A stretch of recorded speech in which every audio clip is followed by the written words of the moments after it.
Un jour, ils ont demandé à Nelson Mandela qu'est-ce qui fait défaut à l'Afrique.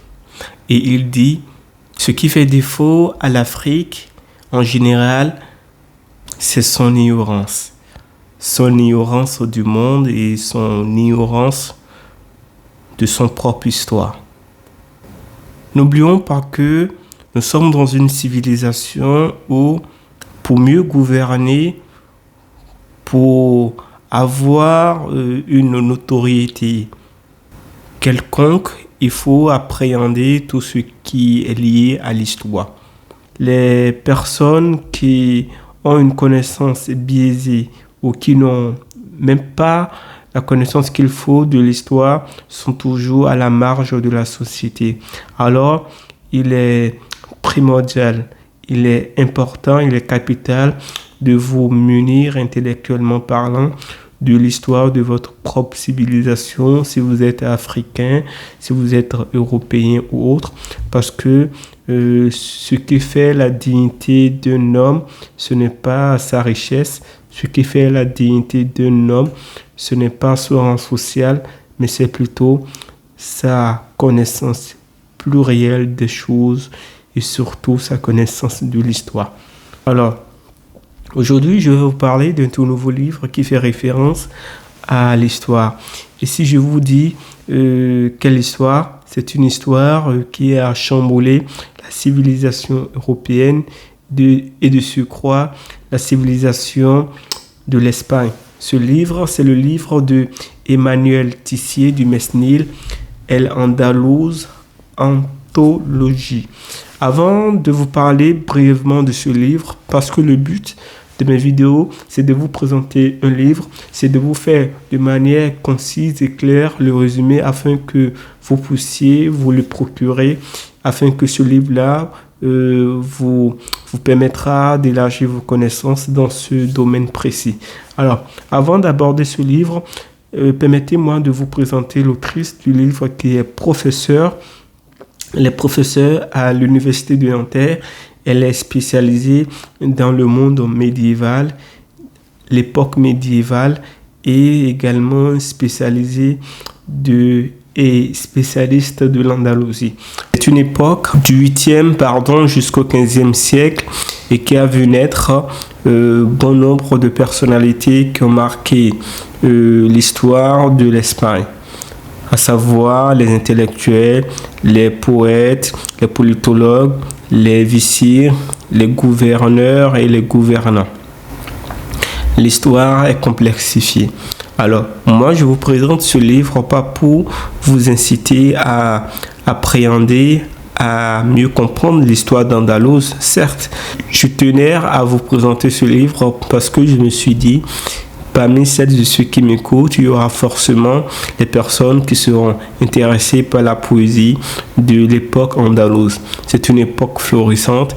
Même les experts même Roger Caillot, qui est un immense écrivain français qui est mort au milieu du XXe siècle. Il disait que c'est à travers la poésie des poètes d'Andalousie qu'il a eu goût à écrire et à devenir écrivain.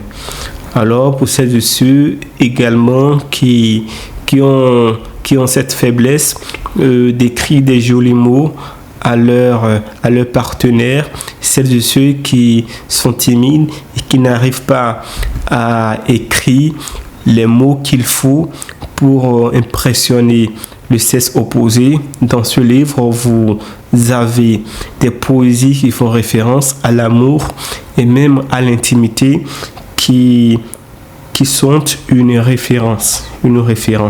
Ce livre-là englobe beaucoup de choses. Il parle de la guerre, de l'amour, de la trahison, des religions et autres.